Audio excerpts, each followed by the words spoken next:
So this is what I was enduring for the last 10 minutes talking. These little jokers just helping themselves to my boots. Hope you all appreciate the sacrifices I make. No, I'm just kidding. It's great.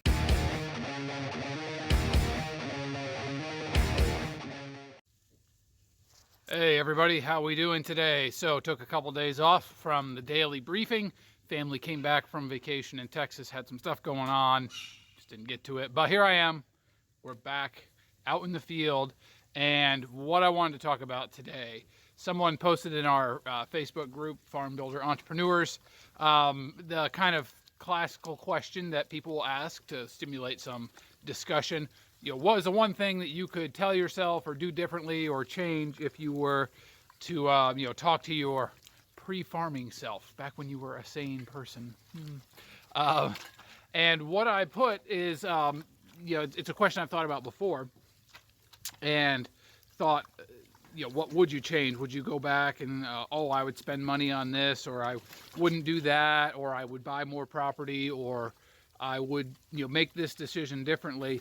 And I'll tell you the problem I have with doing this game, beyond just the hypothetical what ifs and wondering about it. The problem I have with that is, we don't know. I don't know what would have happened, how different my life would be if I had made a decision in a different way. And it probably wouldn't be... Little pig just hit the gate here. It probably wouldn't be as good as I think it would be. There's been two points in my life that I've thought back and wondered, what would happen if I had made a decision. It was a kind of a concentrated point of a decision was made one way or the other.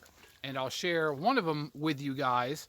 When I was in combat training in Camp Lejeune, this would be winter of 2004. So, Iraq war is going on. It's, about to kick up big time with the insurgency in the next year to two. We were sitting in what's called an elephant. It's just a big, big room basically, and having some kind of briefing at the end of the training day. And a couple instructors walked in from the School of Infantry, which is the infantry training component for Marines. I was in combat school, which is for non-infantry Marines, basically just a shorter school.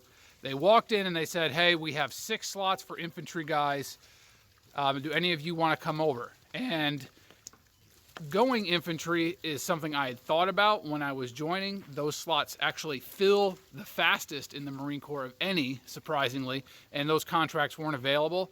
And so while I was sitting there thinking about all right, there's a job I know I want to do, but this is one that, is pretty cool as well. And all of those thoughts kind of flashed through my mind in about 2 minutes, or 2 seconds, 2-3 seconds, and those 6 slots were gone. 6 other guys threw their hands up and said, "Yes, I want to do it. I think that'd be something cooler to do than whatever my job is that I've signed up for." And the opportunity passed. Now that's winter of 2004. I spent the next 5 years in the Marine Corps, which was some of the heaviest combat that the Marine Corps has seen since World War II and Vietnam. Sorry, these piglets are biting my legs incessantly down here. Maybe it wasn't a good idea to film a video out here. But that's a point that I think back and wonder what would have happened differently if I had gotten my hand up in time and gotten over to School of Infantry and gone to an infantry unit instead of staying over in the air wing, especially because I did 2 deployments during my career. Both of them were to Japan, and never was in a combat theater my entire 5 years that I was in the Marine Corps. My unit was one of the few units in the Marine Corps to not deploy to Iraq or Afghanistan. Just fate, luck of the draw, it's the way it had it. But what would have happened if I had made that decision? Who knows? Guys get killed in combat, guys get wounded in combat, guys see horrible things in combat that it's hard for them to recover from. Maybe I would have been fine, more than likely I would have been fine, but you don't know. And playing that what if game in a way is kind of a cop-out. Go away, little rodents. I think it's, in a way, an unintentional way to absolve ourselves of responsibility for where we are in life right now.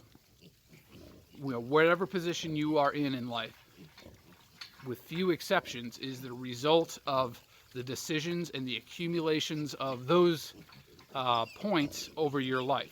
You are where you have brought yourself. That piglet is where he brought himself, trying to get milk. So I would not undo any of those decisions I made, because they are what made me who I am and where I am right now. And the fact that I'm alive and healthy and have exciting things that I can do with my life, darn you, I think is it is a fairness. It is beyond fair for what is the norm on this planet, for what's typically what would be the median of all people. So I count myself very fortunate, and I wouldn't want to undo those decisions. And so, getting back to what this person posted about, what would you do differently if you could go back to the beginning? We're hitting our 10th year of farming this year. We've got a couple things planned to kind of celebrate that milestone. And what I commented on, and the response I've given to this type of question over the last couple of years, I swear I'll show you guys. These piglets are chewing at my feet incessantly. The response I've given is, I would communicate better. Most of the stresses that we've had to deal with, the bad experiences, the unfortunate turn of events, the circumstances that arrived, a lot of those generated from me failing at communication. That we didn't have that extra meeting. We didn't lay out clearly what the expectations were, to hear what the expectations from the other party is, whether it's a landowner, a customer, an investor, an employee, a spouse. All of these things I should have communicated better, and I need to work on that and be very intentional with what, in my mind, if I'm honest, is over communication, because I'm actually an introverted type of person. I can go an entire day without speaking hardly any words, and I'm happy as a lark. I don't need to talk about a bunch of stuff, which is surprising, because here I am talking about my life on social media and YouTube. But I would communicate better. Relationships have been disrupted, bridges burned. Things can't be undone. And for my part, I need to work on that communication. And so I was thinking those thoughts yesterday when I answered this Facebook post, and lo and behold, there was a perfect example of that presented itself today. So we are in the middle of some infrastructure projects that we are kind of continually doing some every year. We're putting in 2,000 feet of fence on the other side of the farm. And we've had several meetings about this over the last 18 months and talked about it probably 10 times. And the landowners on both sides and myself had conversations about it. And so I'm up there with the machine. I rip out 2,000 feet of old fence line, and lo and behold, I ripped out about 400 feet of fence that both landowners thought was staying, I thought was going, and over multiple conversations, that was never, I guess, clarified to me. So I'm up there rocking and rolling, feeling like, hey, this is great. We're getting this busted out and cleared out. And this morning they're like, that was supposed to stay right there. And so, fortunately it worked out. We're going to have to put it back into that one spot, because, our new fence line is going to be somewhere else because of a property offset or what have you. But you know what? It was a good example that, hey, if we had had one more communication about it, if we had all three of us just stood up there and said, hey, this is what's happening here. This is what's happening here.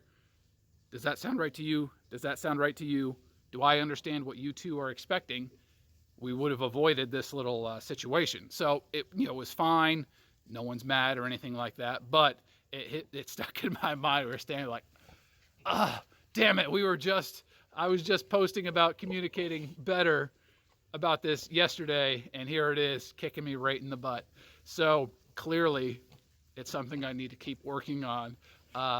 but it's a good reminder that, hey, for the kind of person I am, my personality, I have to over communicate to the point I think I'm just throttling and saturating them with so much communication. And hopefully it'll work out better next time. So that was my little speech for you here today, that, hey, it's good to reminisce and think, hey, what would have happened if we'd done that differently? But don't use it as a get out of jail card for where you are today. Yes, there are things that happen in our lives that we have no control over. I'm not I'm not belittling any of that at all, but most of the time, where we are, where I am in life, is the accumulation of decisions I've made along the way, opportunities that have been given to me that I've taken, and opportunities that I have not taken. And to undo any of those might end up in a very different place than I am right now. So, my boots are torn up and bitten. My calves have been bitten several times here.